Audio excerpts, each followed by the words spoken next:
నమస్తే, నేను మీ ప్రశాంత్. వైసీపీ పార్టీలో సజ్జలని ఈ మధ్య దూరం పెడుతున్నారు. అసలు వైసీపీ పార్టీలో ఏమవుతుంది, మరి జగన్మోహన్ రెడ్డి ఎలా స్పందిస్తున్నాడు, దీనిపైన అసలు ఏం చేస్తున్నారు, దీని గురించి అయితే మాట్లాడేందుకు ప్రస్తుతం మనతో పాటు సీనియర్ జర్నలిస్ట్ దుర్గా వడ్లమణి గారు ఉన్నారు. నమస్తే మేడం. నమస్తే అండి. మేడం, ఈ మధ్యకాలంలో అసలు వైసీపీ పార్టీలో ఏమవుతుంది? మొన్నటి వరకు చూసుకున్నట్లయితే కనుక విజయసాయి రెడ్డి రాజీనామా చేయడం జరిగింది. ఇప్పుడు చూసుకున్నట్లయితే కనుక సజ్జలని కూడా దూరం పెడుతున్నట్టు, వాళ్ళ దాంట్లో వాళ్ళే కొంచెం గొడవ పడుతున్నట్టు ఇట్లా చాలా వినిపిస్తున్నాయి. ఇంతకేం జరిగింది? అంటే సజ్జల రామకృష్ణారెడ్డి పని అయిపోయింది, సజ్జలను దూరం పెట్టాడు జగన్మోహన్ రెడ్డి అనుకుంటున్న తరుణంలో మీరు అన్నట్టుగా ఏటూగా ఉండే విజయసాయి రెడ్డి పార్టీ ప్రాథమిక సభ్యత్వానికి రాజీనామా చేసి వెళ్ళిపోయారు. ఈయన కూడా వెళ్ళిపోయాడు అనుకుంటుంటే మళ్ళా వచ్చాడు ఇప్పుడు. ఈయనేంటి, పార్టీ సమన్వయకర్త, వైసీపీ పార్టీ రాష్ట్ర సమన్వయకర్త, పార్టీ అనుబంధ విభాగాలన్నింటికీ కూడా ఈయనే ఇన్ఛార్జిగా జగన్మోహన్ రెడ్డి నియమించాడు. సో దీంతో కార్యకర్తల్లో చాలా ఆందోళన మొదలైంది, వాళ్ళలో అసహనం కూడా మొదలైంది. అందుకే వాళ్ళు ఏమంటున్నారు, మళ్ళా ఎందుకు వచ్చావు నువ్వు సద్దుల రామకృష్ణారెడ్డి, నువ్వు ఎప్పుడు, నీకు అసలు రిటైర్మెంట్ ఎప్పుడు అని అడుగుతున్నారు. నువ్వు వచ్చావు, పార్టీ మళ్ళీ సర్వనాశనం అవుతుంది, నెక్స్ట్ ఎన్నికల్లో ఖచ్చితంగా గెలవదు. ఇంకోటి ఏంటంటే, అసలు 2 రోజులుగా ఏదో కాస్త జగన్మోహన్ రెడ్డి ప్రజల్లోకి వచ్చాడు, పార్టీ కాస్త నిలబడుతుంది అనుకుంటే నువ్వు వచ్చావు మళ్ళాను, నీ వల్ల ఇంకా సర్వనాశనమే. మాకొద్దు అసలు సజ్జల. జగన్మోహన్ రెడ్డి గారు, మీరు మాతో డైరెక్ట్గా మాట్లాడండి. మీరు 3500 కిలోమీటర్లు దూరం పాదయాత్ర చేసినప్పుడు గతంలో మీరు పార్టీ కార్యకర్తలతోటి, పార్టీ నాయకులతోటి అప్పుడు ఫ్రీగా మాట్లాడేవారు. ఈ సజ్జల రామకృష్ణారెడ్డి వచ్చాక మీరు మమ్మల్ని పట్టించుకోవటం మానేశారు, మళ్ళీ ఇప్పుడు అదే స్థితి మొదలైంది. కాబట్టి అసలు మాకు ఈ సజ్జలు వద్దు అని వాళ్ళు అంటున్నారు. అది అంటే ఏదైనా అంటే సజ్జలు ఒక్కరనే కాదు, వైసీపీ పార్టీలో చాలామంది వైసీపీ పార్టీ నుండి వెళ్ళిపోదామన్నట్లే ఉన్నారన్నట్లు మనకు వినిపిస్తుంది. అదే ఇప్పుడు ఏమవుతుందంటే, జగన్మోహన్ రెడ్డి వాస్తవాలు గుర్తించట్లేదు. ఇందాక మనం మాట్లాడుకున్నట్టుగా ఆయన అదే ఐపాక్ను నమ్ముతున్నాడు, అదే సజ్జల రామకృష్ణారెడ్డిని నమ్ముతున్నాడు. ఆయనలో మార్పు రాలేదు. ఇప్పుడు మనిషి ఓడిపోయాక ఒక ఏమనాలి, ఆత్మవిమర్శ చేసుకోవాలి.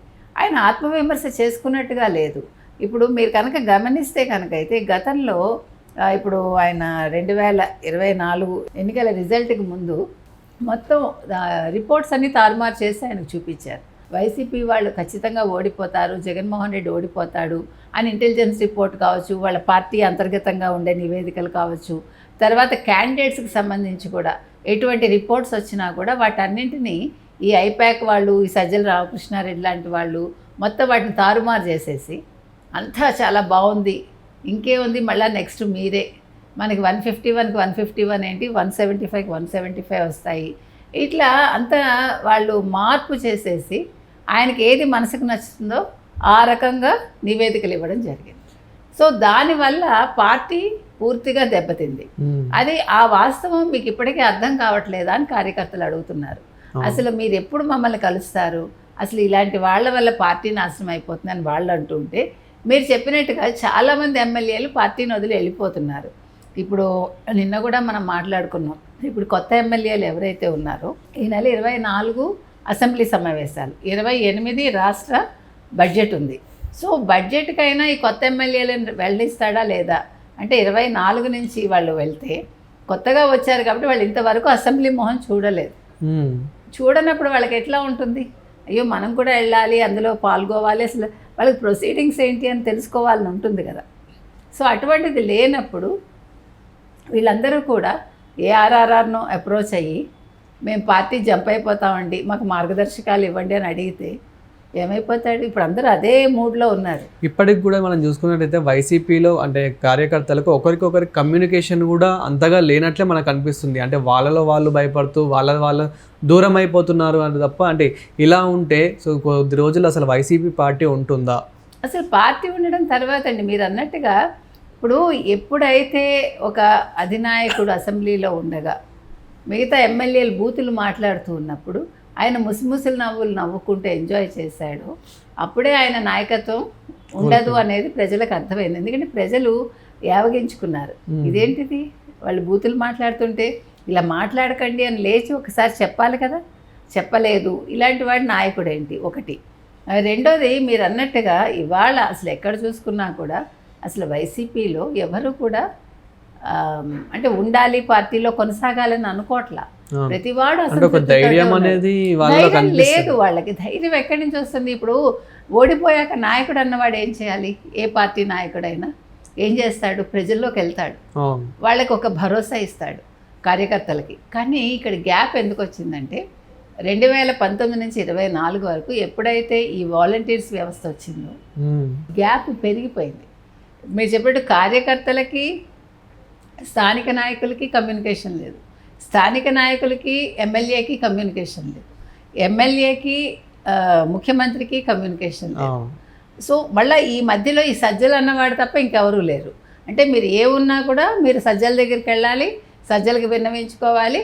సజ్జలు లోపలికి వెళ్ళి ఏం చెప్తాడో మీకు తెలియదు, మీరు చెప్పిన దానికి వ్యతిరేకంగా చెప్తాడు మోస్ట్లీ. ఇప్పుడు మీరు ఒక సమస్య చెప్పారనుకోండి, what he was doing, what he use to do, ఏం చేసేవాడు గతంలో అంతా కూడా దాన్ని చాలా బ్రహ్మాండంగా ఉందిటండి. ఇప్పుడే ఎమ్మెల్యే వచ్చి చెప్పాడు, ఆ నియోజకవర్గంలో మీ గురించి చాలా బాగా అనుకుంటున్నారట, ఇంకా నెక్స్ట్ మళ్ళీ జగన్మోహన్ రెడ్డి ఇట్లాగే చెప్తాడు ఖచ్చితంగా. ఎందుకంటే నెగిటివ్ అనేది జగన్మోహన్ రెడ్డి వినటానికి ఇష్టపడ్డు. మనం వాసిరెడ్డి పద్మ దగ్గర విన్నాం కదా, ఏదైనా ఒక మహిళలకు సంబంధించి ఒక సమస్య ఆయన దగ్గరికి తీసుకెళ్ళినప్పుడు దీనివల్ల నాకేంటి ప్రయోజనం, ఏదైనా డబ్బులు వచ్చేది ఉంటే చెప్పు అనేవాడని ఆవిడే చెప్పింది కదా. ఇప్పటికి కూడా జగన్మోహన్ రెడ్డి ఏదైనా ప్రెస్ మీట్ పెట్టినా కానీ కార్యకర్తలు మాత్రం అంటే ఏ మాత్రం కూడా సాటిస్ఫాక్షన్ అవుతలేరు యాక్చువల్గా. అంటే ఇప్పుడు మీరు అన్నట్లు సజ్జల గారు ఏదైనా చెప్దామని వెళ్తే సో అయింది ఒకటి అనుకున్నది ఒకటి అన్నట్లు డిసప్పాయింట్ అవుతున్నారు తప్ప సో ఆ ప్రెస్ మీట్లో మాత్రం వాళ్ళు మాత్రం అంటే సాటిస్ఫాక్షన్ అవుతలేదు. అసలు కార్యకర్తలు రాణిస్తున్నారా ప్రెస్ మీట్కి? మీరు నిజం చెప్పండి నాకు. ఇప్పుడు ప్రెస్ మీట్కి వచ్చేవాళ్ళు, ఇప్పుడు మీరు ఇంకొకటి, నిన్న శ్రీకాకుళం వెళ్ళాడు ఆయన, అంటే మార్పు రాకపోవడం చెప్తున్నాను నేను. శ్రీకాకుళంలో పరామర్శకు వెళ్ళాడు, నువ్వు పరామర్శకు వెళ్ళి దాని మీద సోషల్ మీడియా వాళ్ళు కావచ్చు, సాక్షి వాళ్ళు కావచ్చు, ఆ పరామర్శ వార్త ఎక్కడైనా ప్రస్తావిస్తున్నాడా?